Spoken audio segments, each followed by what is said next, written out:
नमस्कार, नौ दर्पण न्यूज आप देख रहे हैं। आपके साथ मैं हूं आदित्य कुमार। बिहार में बीजेपी की राष्ट्रीय कार्यकारिणी की बैठक 2 दिन पटना में चली।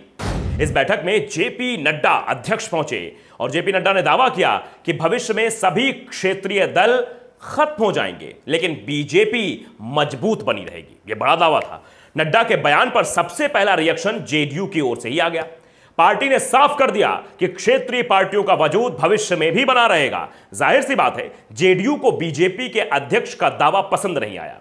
बात जेपी नड्डा की थी, इसलिए जेडीयू की ओर से बेहद सधी हुई प्रतिक्रिया सामने आई। नहीं तो पार्टी जबरदस्त पलटवार के लिए भी तैयार थी। वैसे बीजेपी और जेडीयू के बीच पिछले कुछ समय से सब कुछ ठीक भी नहीं चल रहा है। दोनों ही दल के नेता एक दूसरे के खिलाफ जमकर बयानबाजी कर रहे हैं। बीजेपी के प्रदेश अध्यक्ष संजय जायसवाल संकेतों में ही सही दावा कर रहे हैं कि बिहार में जल्द ही बीजेपी का सीएम होगा। तो दूसरी ओर जेडीयू ने साफ कर दिया है कि जब तक नीतीश हैं तभी तक बिहार में एनडीए है। नीतीश को बीजेपी ने सीएम पद से हटाया तो बिहार में एनडीए खत्म हो जाएगा।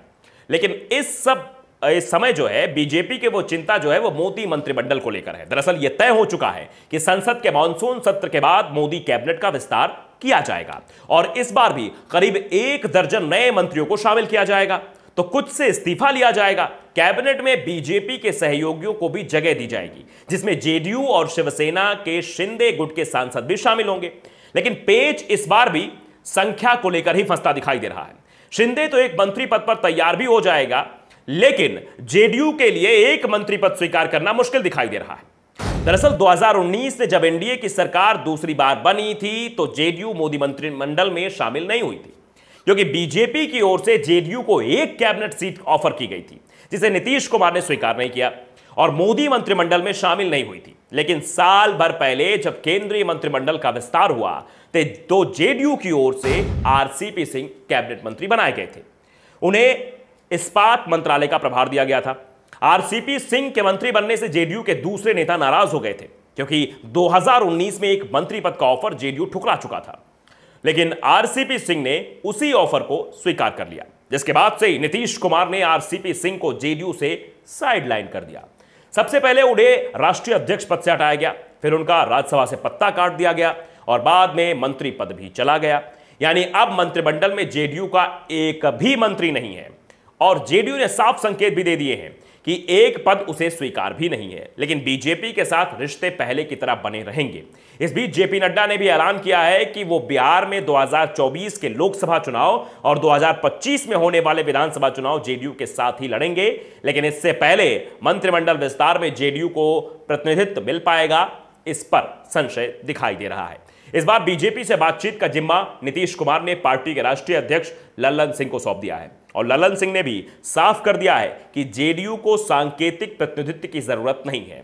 या तो संख्या के हिसाब से उसे सरकार में जगह मिले, नहीं तो जैसा अभी चल रहा है वैसा ही चलने दिया जाए। जेडीयू एनडीए का हिस्सा बना रहेगा, इसके लिए कैबिनेट में शामिल होना जरूरी नहीं है। यानी साफ है कि पीएम मोदी ने जो ऑफर 2019 और फिर 2021 में जेडीयू को दिया था, वो ऑफर इस बार जेडीयू स्वीकार नहीं करेगी। और अगर जेडीयू को बीजेपी 2 मंत्री पद देती है तो फिर पीएम मोदी को 3 साल पहले बनाई गई नीति से अपने पैर पीछे खींचने होंगे और ऐसे में शिंदे गुट को भी कैबिनेट में 2 सीटें दी जा सकती हैं। तो आप समझ रहे हैं कि यह पूरा मंत्रिमंडल विस्तार का खेमा है और भारतीय जनता पार्टी को मजबूत बनाने के लिए बिहार में किस तरह से बैठक चल रही है। आप देख रहे हैं राष्ट्रीय कार्यकारिणी की जो बैठक है, बड़े बड़े नेता बिहार पहुंच रहे हैं और अभी 700 और जो है नेता वहां पहुंचेंगे अलग अलग मतलब प्रदेशों से। तो बिहार में बीजेपी खुद को मजबूत करना चाहती है, लेकिन दावा कुछ और है। सवाल यही है, क्या जेडीयू के कुछ सांसदों को इस बार मंत्रिमंडल में शामिल किया जाएगा या फिर इस बार सन्नाटा ही पसरा रहेगा। तो अगर आपने नवदर्पण न्यूज़ को सब्सक्राइब नहीं किया है, कर लीजिए, बेल आइकन दबाइए ताकि अपडेट के साथ खबरें आप तक पहुंचती रहें। नमस्कार।